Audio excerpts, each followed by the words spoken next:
Most people try memorizing English tenses by guessing what sounds right. Without a solid foundation, juggling 12 ways to describe time quickly collapses into confusion. But we can fix this.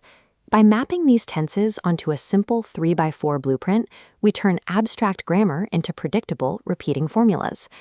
Grab a pen and a piece of paper. We will build this grid together right now, and you will need it to pass the 8-question test at the end of this video. Shifting away from intuition toward this formula-based system provides a consistent logic for your sentence structure. Step 1 is setting up our baseline axes.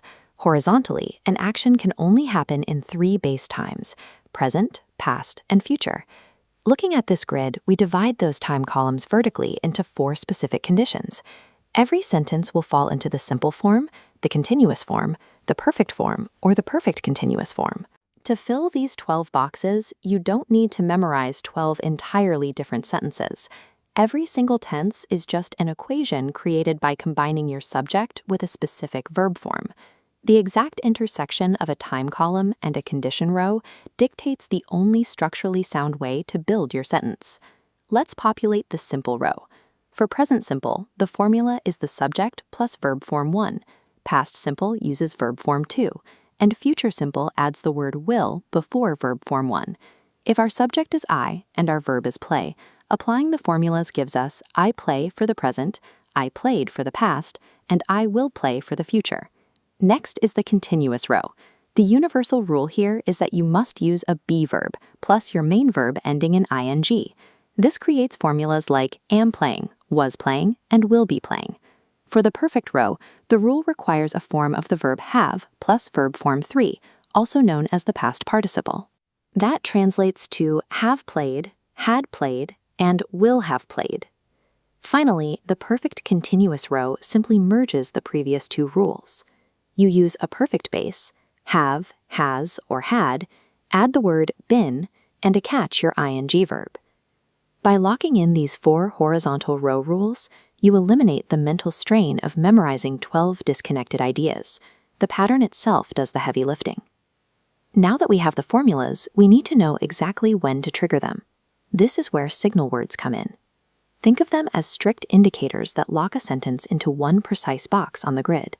For example, if a sentence contains the words yesterday or ago, you are locked into the past simple box. If you see now or at the moment, you must use the present continuous formula.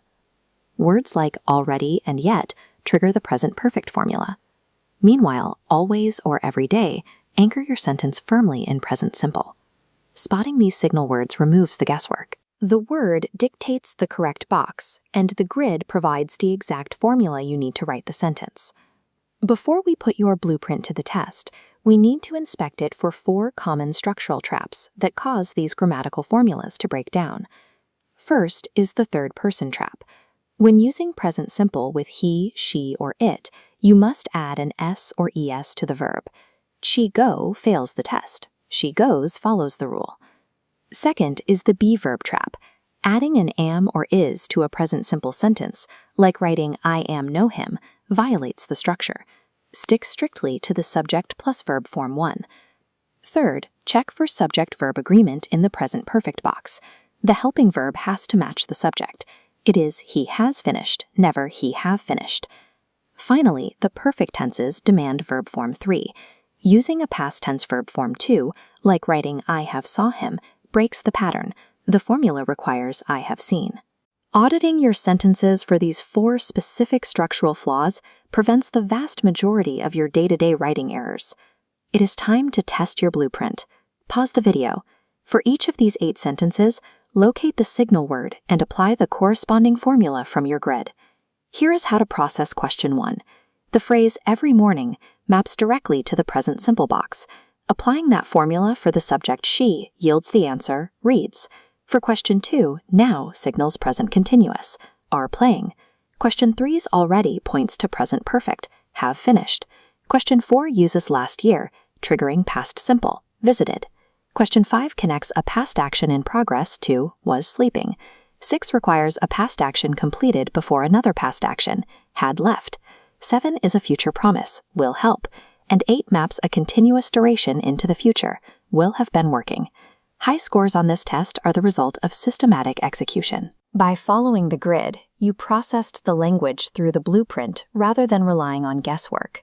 By combining time, conditions, and signal words, you have successfully built a complete diagnostic tool for the English language. Keep the physical grid you just drew on your desk.